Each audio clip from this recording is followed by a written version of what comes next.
कैमूर में महिला संवाद कार्यक्रम के दौरान नेता प्रतिपक्ष तेजस्वी यादव ने बिहार सरकार पर जमकर हमला बोला। उन्होंने कहा कि मुख्यमंत्री नीतीश कुमार रिटायर हो चुके हैं और अब वे रिटायर लोगों से सलाह ले रहे हैं। तेजस्वी ने दावा किया कि अगर उनकी सरकार बनी तो माई बहन मान योजना के तहत महिलाओं को हर महीने 2500 रुपए दिए जाएंगे। उन्होंने प्रेस वार्ता में बिहार की मौजूदा स्थिति पर चिंता जताई और कहा कि नीति आयोग की रिपोर्ट के अनुसार बिहार आज गरीबी, पलायन और बेरोजगारी में नंबर 1 पर है। तेजस्वी ने यह भी वादा किया कि उनकी सरकार हर घर को 200 यूनिट बिजली मुफ्त देगी, जबकि वृद्धा पेंशन और सामाजिक सुरक्षा पेंशन को बढ़ाकर 1500 रुपए किया जाएगा। तेजस्वी यादव ने 2022 में नीतीश कुमार के महागठबंधन में लौटने के बाद हुए विकास कार्यों का जिक्र किया, जिसमें 5 लाख नौकरी और 2 लाख शिक्षकों की नियुक्ति शामिल थी। उन्होंने कहा कि उनके शासनकाल में बिहार में IT, टूरिज्म और खेल नीति को बढ़ावा मिला था, जो अब बीजेपी की सरकार के कार्यकाल में रुक गई है। साथ ही तेजस्वी ने राज्य के छात्र आंदोलन और BPSC पेपर लीक मामले पर भी अपनी राय रखी। उन्होंने कहा कि मुख्यमंत्री और BPSC के अध्यक्ष छात्रों से मिलकर उनकी समस्या का समाधान नहीं कर रहे हैं।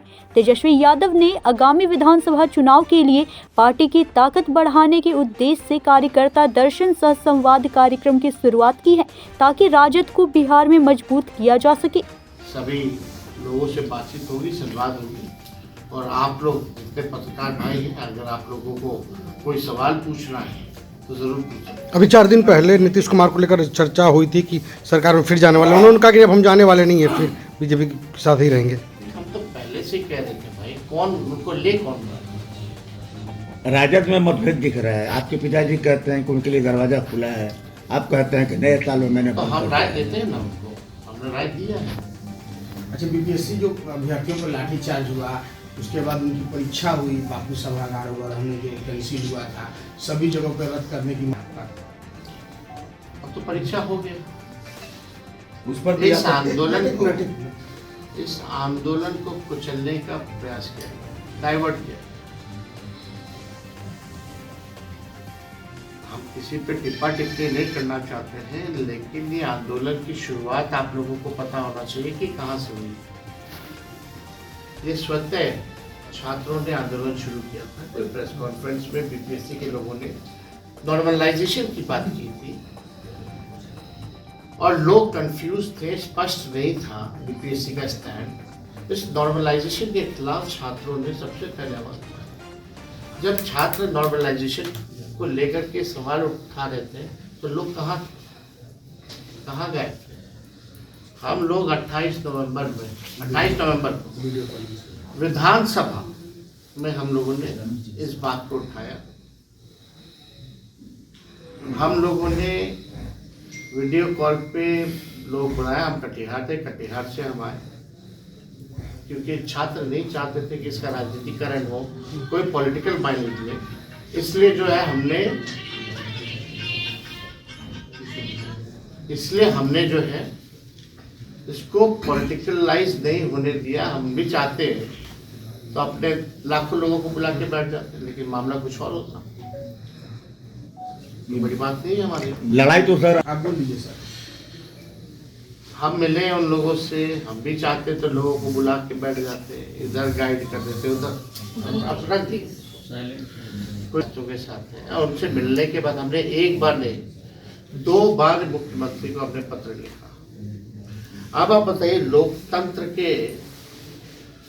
लोकतंत्र में, संवैधानिक ढांचे में अगर नेता विरोधी दल, माननीय मुख्यमंत्री जी तो मौन विधानसभा में भी रहे, दोनों सदन में कुछ नहीं बोले किसी भी इशू पर। इस बार हमने जब चिट्ठी लिखा नेता विरोधी दल के हैसियत से, छात्रों का जो संदेह है कि मैं BPSC को क्लियर करना चाहिए कि नॉर्मलाइजेशन होगा कि नहीं होगा, माननीय मुख्यमंत्री जी ने कोई जवाब नहीं दिया।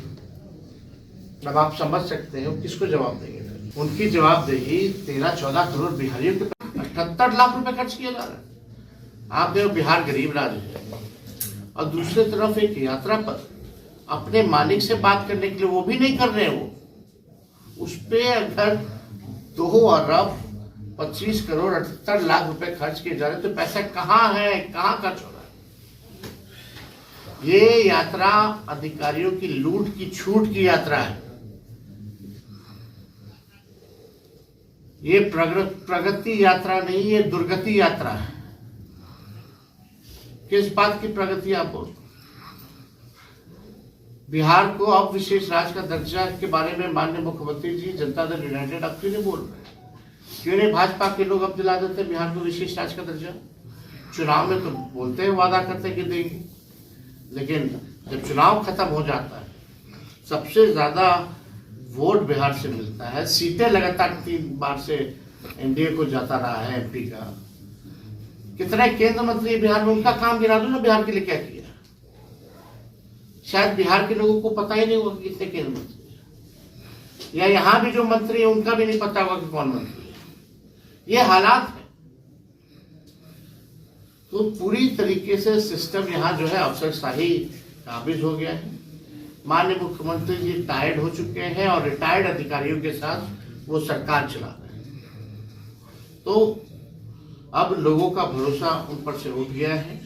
अब माननीय मुख्यमंत्री जी कोई निर्णय लेने लायक नहीं रह गए। तो हम लोग हर जगह यात्रा जा रहे हैं। आज कैमूर में हम लोग कैमूर से ब्रजेश दुबे की रिपोर्ट।